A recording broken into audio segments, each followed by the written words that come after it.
Obviously, some of your supporters, some of your colleagues on the shadow front bench would like a ceasefire when it comes to Israel and Gaza. You have said Israel has to carry out, you and Sir Keir Starmer have said Israel has to carry out its operation within Gaza, within international law. From what you are seeing, is it carrying out that operation within international law? Well, I'm deeply disturbed by the scale of civilian casualties, particularly the number of children and the stark warning from the United Nations we've seen today. I acknowledge that for Israel, this is fiendishly difficult because you've got Hamas that embeds itself in civilian populations, uses buildings like schools and hospitals as bunkers to hide within.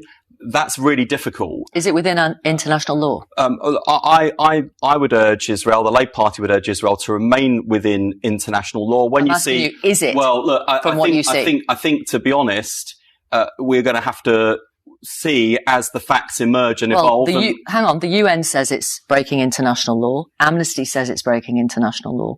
The Red Cross says it's breaking international law.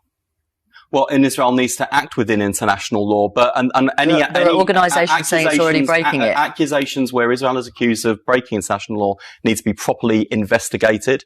And I think particularly when it comes to accusations, for example, of the use of white phosphorus, that is prohibited under international law. When it comes to specific targets, schools, hospitals, they are protected under international law. The complication in international law comes in when Hamas are using those buildings as facilities to launch attacks. But in terms of the scale of civilian loss of life, I well understand why people are calling for an immediate ceasefire, but we've got to be really realistic about this. When you've got Hamas that is threatening to carry out the same sort of attacks again and again, and an Israeli government that says we've got to take out Hamas, we're not going to see a ceasefire soon enough to save lives. Humanitarian pauses could save lives in a way it did just the other night when Jordan did an airdrop of aid in, Israel ceasefire, Hamas ceasefire overnight to get the aid in. That's the practical difference that can be made. It's not a panacea, but it is the immediate humanitarian response that the people of Gaza desperately need. Thank you.